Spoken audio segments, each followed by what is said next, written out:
Halo anak-anak ibu, bagaimana kabarmu pada pagi hari ini nak? Ibu harapkan kamu semuanya dalam keadaan baik dan sehat juga bersemangat. Kita akan melanjutkan pembelajaran kita pada hari ini. Minggu yang lalu kita sudah belajar tentang perbedaan. Pada hari ini kita akan belajar tentang kesetaraan sosial. Apa yang dimaksud dengan kesetaraan? Jadi kesetaraan sosial itu merupakan di mana manusia sebagai makhluk Tuhan memiliki tingkatan ataupun kedudukan yang sama.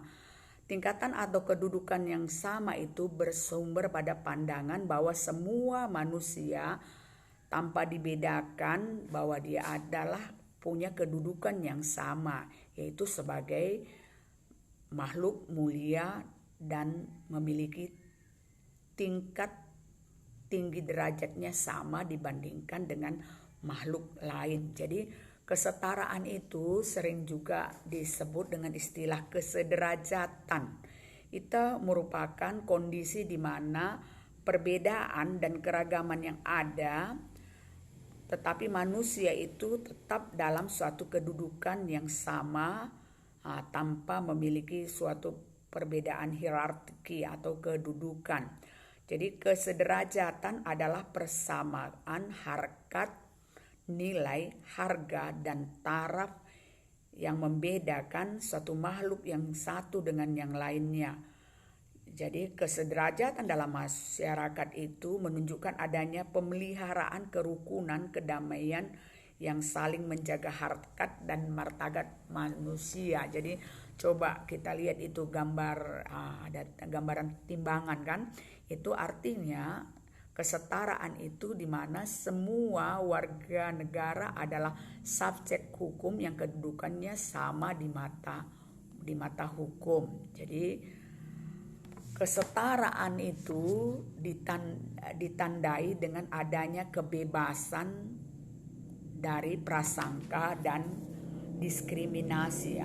Kalau kita sudah tahu kan kebebasan, jadi kita bebas memiliki pekerjaan atau bebas memiliki suatu tindakan yang kita inginkan oleh karena ada persamaan kedudukan. Dan diskriminasi artinya itu pembedaan. Ya, coba kamu lihat itu gambarnya nak. Di situ adalah contoh kesetaraan antara kelompok dalam kehidupan publik, yaitu di mana di situ kita lihat orang-orang yang disabilitas ya. Jadi orang ini memperoleh hak ya yang sama dengan kita. Mereka juga bisa ikut di dalam pemilihan umum, memiliki kesempatan yang sama di dalam hal pendidikan, pemeliharaan kesehatan. Itu yang bisa kita lihat.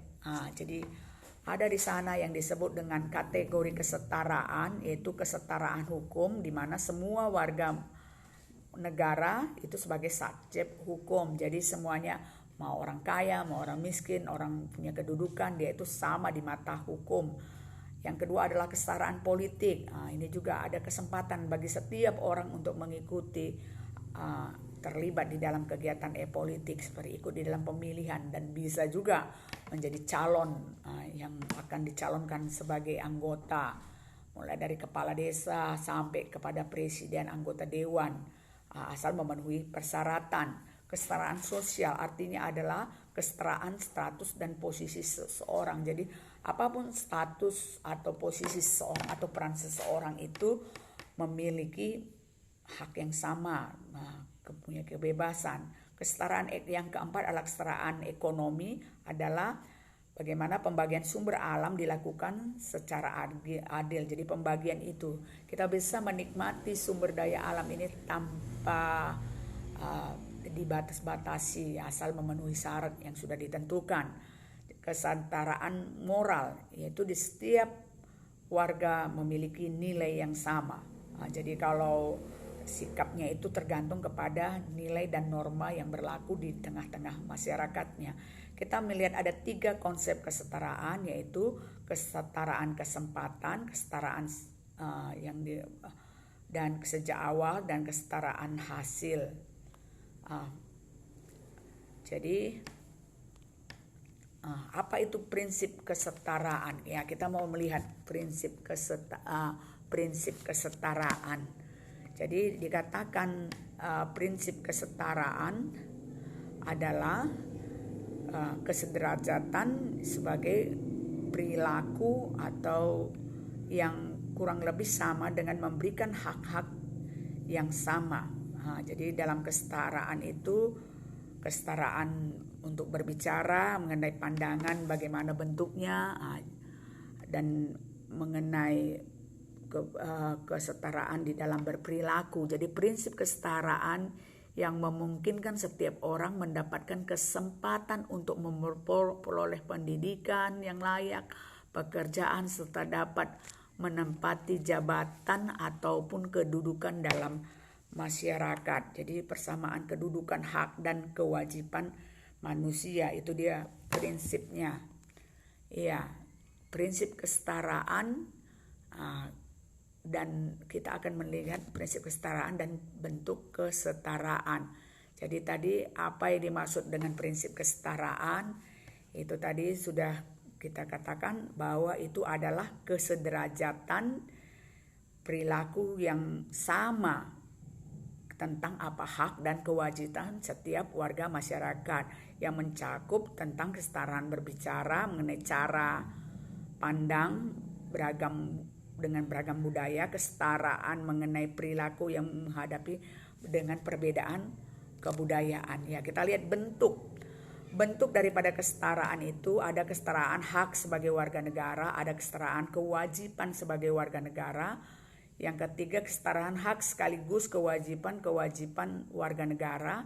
Ada kesetaraan gender, ada juga disebut dengan kesetaraan ras, kesetaraan suku bangsa, dan kesetaraan agama. Jadi itu menurut contohnya kesetaraan gender itu adalah kesetaraan atau persamaan kedudukan laki-laki dan perempuan. Walaupun secara suku kadang-kadang kita rasa bahwa kalau di Indonesia laki-laki itu lebih hebat dari perempuan, tapi dengan adanya kesetaraan gender itu adanya persamaan kedudukan. Ya, kita melihat bahwa kesetaraan hak sebagai warga negara di bidang ekonomi. Di bidang ekonomi sesuai dengan pasal 33 ayat 1 sampai 5 Undang-Undang Dasar Republik Indonesia tahun 1945, dia menggambarkan persamaan hak dan dari warga negara mendapatkan kehidupan yang layak. Di bidang sosial budaya itu hak mendapatkan pekerjaan dan penghidupan yang layak, hak untuk memeluk agama dan menjalankan ibadah sesuai dengan kepercayaan, hak untuk mendapatkan pendidikan, hak kebebasan masyarakat, dan pemeliharaan, melestarikan, dan pengembangan nilai budaya. Berikutnya adalah hak dan tentang kesejahteraan sosial. Di bidang politik adalah hak untuk menyampaikan aspirasi atau pendapat. Yang berikutnya hak untuk menciptakan kestabilitas politik. Ini semuanya diatur di dalam pasal-pasal di dalam Undang-Undang Dasar 1945. Di situ ada pasal 27, 29, pasal 33, dan pasal-pasal yang lain.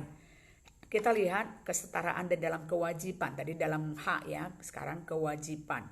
Yang di bidang ekonomi, warga negara memiliki kewajiban berperan dalam pembangunan, yaitu dalam membayar pajak. Di bidang hukum, warga negara memiliki kewajiban menjunjung tinggi hukum yang berlaku. Di bidang sosial, warga memiliki kewajiban untuk mengikuti pendidikan dasar. Kalau di Indonesia ditentukan 12 tahun, itu tentang kesetaraan kewajiban. Ya, kita melihat kesetaraan hak sekaligus kewajiban. Tadi satu-satu. Tadi yang pertama hak, kewajiban, sekarang hak dan kewajiban.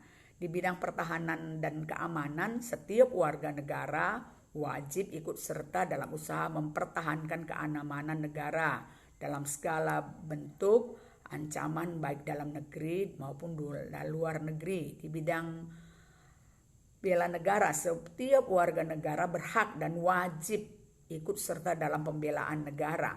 Di bidang politik, setiap warga memiliki wajib menjunjung tinggi hukum dan pemerintahan tanpa pengecualian. Ini dia yang contoh daripada kesetaraan hak dan kewajiban. Kita dilihat kesetaraan gender, menunjukkan laki-laki dan perempuan memiliki kesempatan yang sama untuk memperoleh status kedudukan sesuai dengan keahlian dan kemampuannya. Jadi tidak ada lagi pembatasan bahwa jadi pemimpin itu atau jadi bos itu adalah laki-laki.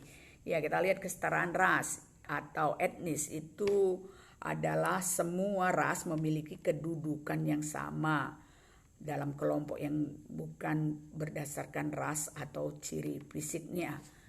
Ya, kita lihat kesetaraan agama. Ya, negara telah menetapkan aturan untuk memandang semua agama di Indonesia memiliki satu derajat. Artinya antara agama itu tidak ada yang berkedudukan lebih tinggi atau paling benar. Tiap warga negara harus memeluk dan menjalankan ibadahnya sesuai dengan keyakinannya. Jadi di pasal 29, semua warga negara wajib beragama. Ya, kamu udah semua punya agama kan? Ya, udah mengikuti aturan agama dan beribadah kan? Itu yang disebut dengan kesetaraan agama. Jadi dari kesimpulan ini anak-anak ibu, pada hari ini kita belajar tentang kesetaraan sama dengan kesederajatan. Artinya kita memiliki kedudukan yang sama. Jadi penerapan prinsip kesetaraan ini sangat perlu kita pegang untuk kita hidup di dalam masyarakat yang berbeda-beda atau disebut kemarin itu dengan masyarakat majemuk. Ini bahan pembelajaran kita pada hari ini. Sampai ketemu minggu depan.